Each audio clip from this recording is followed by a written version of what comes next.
friends, good evening, and thank you for coming to my video.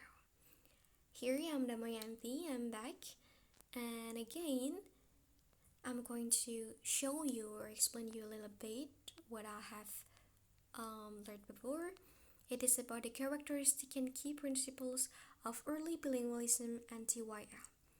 So for your information, guys, this is our first course in TYL. So for all of you guys who take our English department in your college, paying attention on these videos.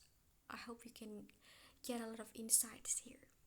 So without any further ado, let us start to the first material.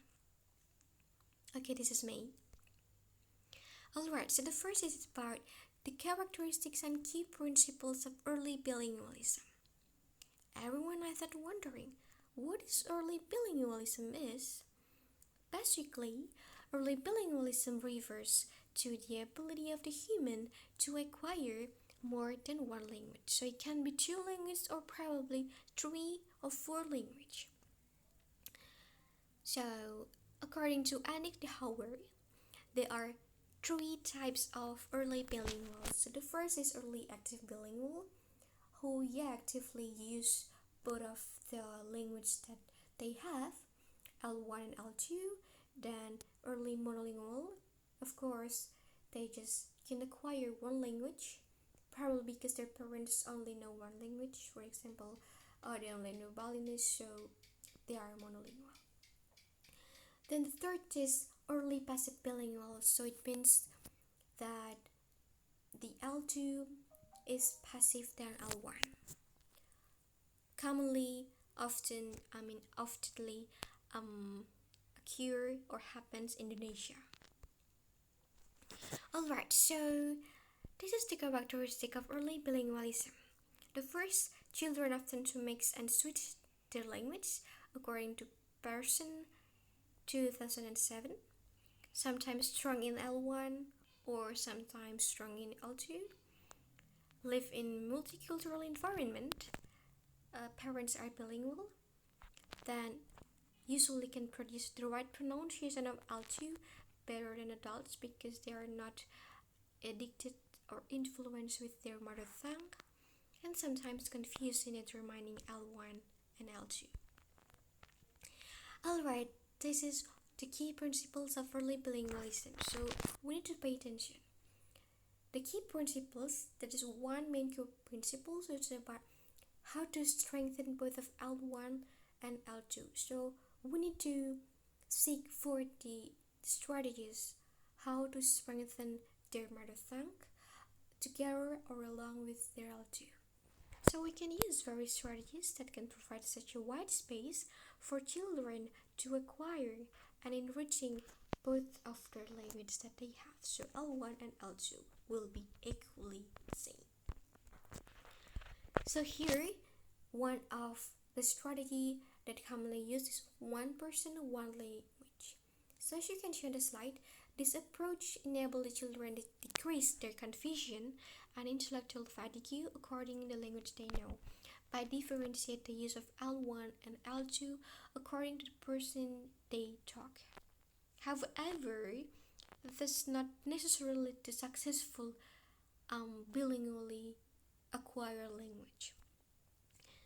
There's need a lot of strategies such as using L1 and L2 regularly and teach the children new terms in an enjoyable way, then adjusting the use of language at home, and families of early bilingualism need to seek out their children's language proficiency and doing their own research. Next, we move to the second submaterials. It's about characteristics and key principles of TYL. Basically, according to Clark, 1990, children are developing conceptually. Children have no real linguistics. Young children are very egocentric. Children are self-loving, and children get bored easily. Then according to Biller and Snowman, 1986, children are full of energy and very active, similar like Clark, Then children are picky in choosing friends, use criticism in a very cautious way. Young learners worship their teachers or adore their teacher, and they are already motivated for learning, especially the extrinsic motivation. Then here's expert perspective of young learners. According to Piaget, children are active learners and thinkers, so they construct the knowledge by physical interactions and environment. Then we have Vygotsky, 1962. According to his perspective and theory, so the children learn from social interaction. For teaching them, there are two terms proposed by Vygotsky, namely CPD and scaffolding. And let's break down one by one. Okay, CPD stands for Zone of Proximal Development. So this is a theory that enables us to differ what a learner can do without help and what learner can do by help. And scaffolding, it is more like giving support by the teacher according to the child's ZPD. The ZPD, okay, I need to emphasize this, the ZPD and scaffolding always work together in teaching and learning process of children. Okay, this is how ZPD and also what I call scaffolding look like. The appropriate scaffolding, okay, the appropriate support will deliver for supporting children learning process, and it will make the ZEP or zone independent performance and potential performance going better, so they can seek their passion by such effective scaffolding and ZPD. Alright, here I provide you some key principles of TEYL. So I have produce enjoyable activities. This is more like the strategies, okay?